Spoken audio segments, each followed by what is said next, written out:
Hiya, hiya. It's Joey Reynolds rap. I figured I could be Scott Pelley or Anderson Cooper and be on 60 Minutes if I put on a tie and look like I'm in a formal garden and lean forward like Barbara Walters used to, fake interest. Uh, this is old school. Hey, what is this toxic pumpkin, toxic squash syndrome?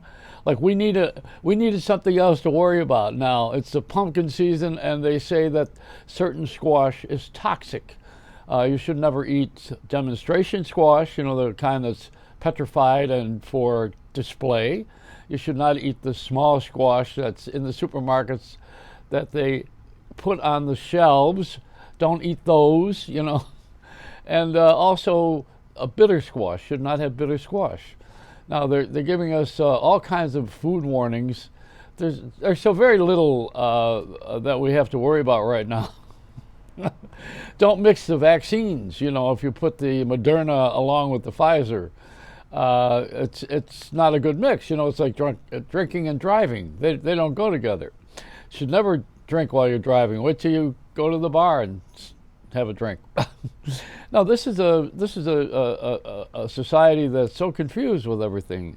If you mix the Moderna with the Pfizer, Johnson and Johnson will get mad. Then you'll have to call Morgan and Morgan. There's just too many variations on this theme here. They say that you can get the booster shot of the same variety that you had the initial shot. I think the space shot is the one that I want at this point. William Shatner ran into God. He had a conversation with him. It was brief. God said, text me. He don't want to sit there and talk to him. He was up there for 10 minutes. That's too long of an interview with God. And God said to him, go tell those two jabronis to stop trying to be me, Bezo and the other one from Virgin.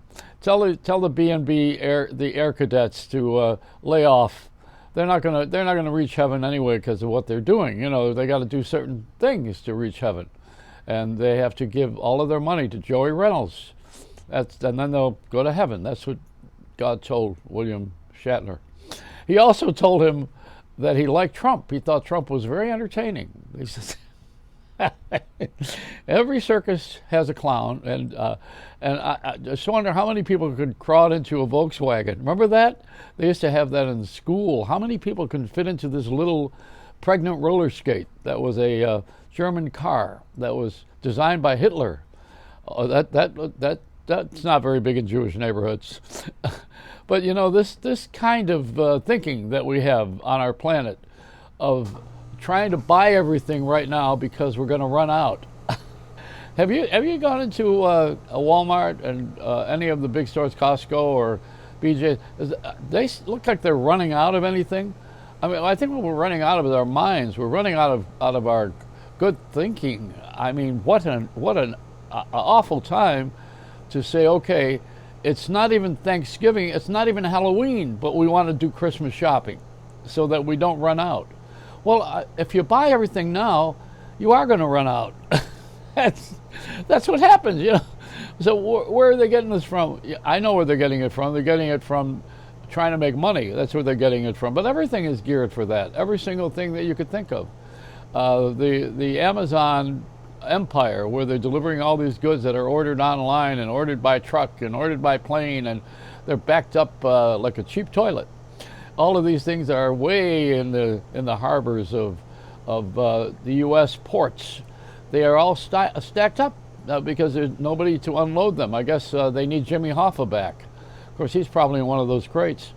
But that's it. We need to get people in the union to unload things.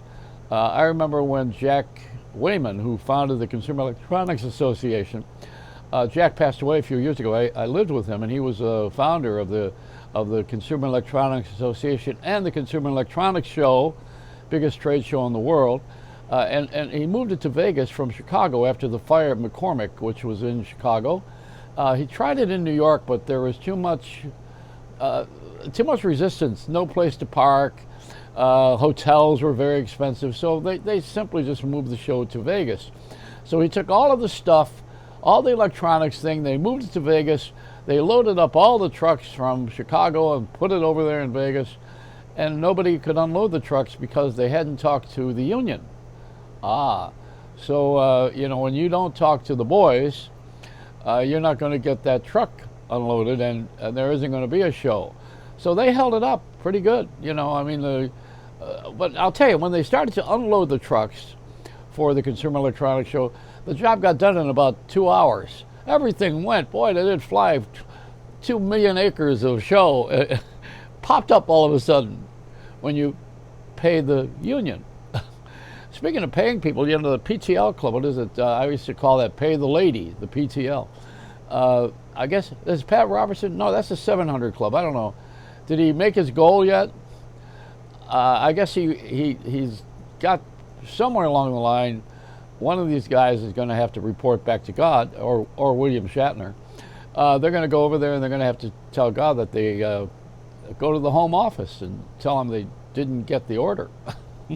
People are not supporting church the way they used to because there's so much scandal. And there's so many people who really are trying to find an excuse to not give anything anyway. And some of us just don't have anymore. We're bleeding from taxation and high prices of gasoline.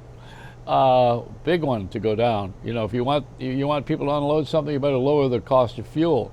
That's always a good barometer when you see that the gas prices are going up. You see, I know where this is going. I say, uh-oh, I know what's up now, besides the price. So the price is never right. Tell Rod Roddy that. Come on down. Or go on up is more like it. So that's it so far today, except for a new album by the Beatles. It's a CD, DVD of the British Broadcast Company interviews or something. You realize that was 1963? When I was on the air, I fought the Beatles. And the Beatles won. They got bigger than the disc jockey, so I quit being a disc jockey. I said, well, I got on this thing to be famous, and now the music is more famous than the guy playing it. So I said, this is a time to move from Buffalo to Cleveland, which I did. And it was the same thing. Then I went to Detroit, and it was the same thing. And I went to Philly, and that's where my life changed. I moved out to California, became a producer, and also did marketing. I got out of all of this game of trying to compete with the recording artists being bigger than the disc jockeys. See, we used to, in the old days, play the music that we liked and the music we thought you would like and put it on the air and had fun with it. Some of us got paid for it. It's called payoffs, payola. Now it's called lobbying.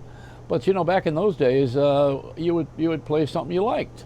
Now they got it all figured out. This certain demographic and a certain color person is going to like this, and the people from this certain section.